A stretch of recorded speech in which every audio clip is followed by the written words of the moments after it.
In this video, I'd like to focus on organizing your classroom. Organizing your classroom doesn't only make it easier for you, it also makes it easier for your students. So one of the things we're going to talk about is the last element under the Create button, which is topic.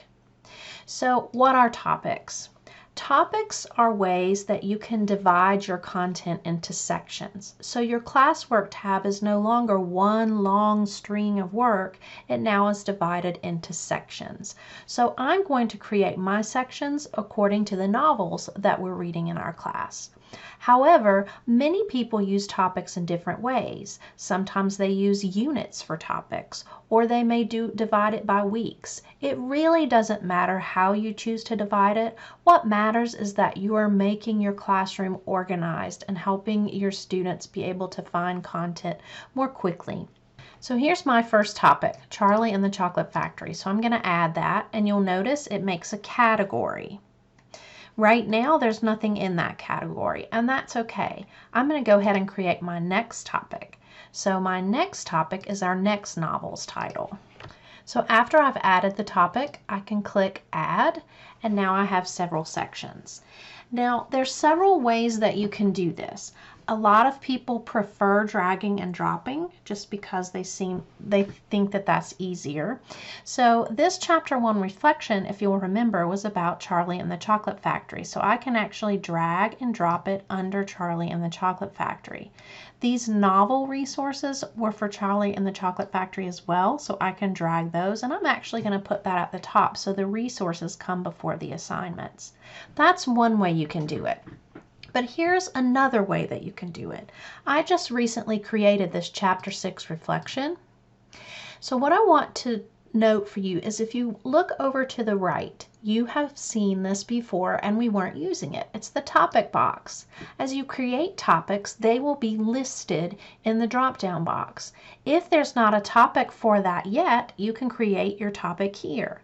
This one, however, is for James and the Giant Peach. So once I click Save, it actually moved it from the top and put it under that category. So now as you create assignments, quizzes, questions, materials, anything, so I'm going to call this my novel resources, and I can add my links here, but I can choose my topic, and that's going to go under the James and the Giant Peach topic. So when I post it, it's going to go in that section. Now, if you post an assignment, a question, and don't give it a topic, it's always going to land at the top. So it's something that once you start organizing your class, you'll want to think about. So again, I can either drag and drop these elements, or I can open up the assignment and provide it with the category. This one doesn't have a category yet because this was a writing assignment that had nothing to do with the novel. So I can create my topic. Once I've created it, I can click Save. And now it put its own topic in. And this one was about Charlie, so I can drag this one down here. So not only does this make your classroom look more organized, here's what else it does for students. So if I know right now I only need to focus on James and the Giant Peach, then I'm going to open up my student view to show you how this is helping the student. I'm going to go to that classwork tab, and here's what's going to help me do. If I'm only going to focus on James and the Giant Peach, I could come to this page and open all these resources and take a look, or I could just click on the left, James and the Giant Peach, and I only see the assignments that are under that topic. If I'm focusing on Charlie, I'm only going to see the assignments under that topic. If I want to go back and see all topics, I can do that, and it takes me back to the classwork page. So I'm going to minimize that student view and show you that not only are you helping yourself, but you're also helping your students. Now, another thing to consider is even though you start organizing your class with topics, maybe something that you're doing is pretty far down on the bottom and you would like to bump it up to the top.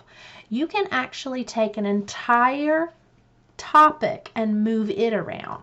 Not just the assignments, but if you'll notice, if I put my cursor over the title of the topic, a box surrounds that entire topic. So if I want to move Charlie to the top, it brings all of the associated assignments with it.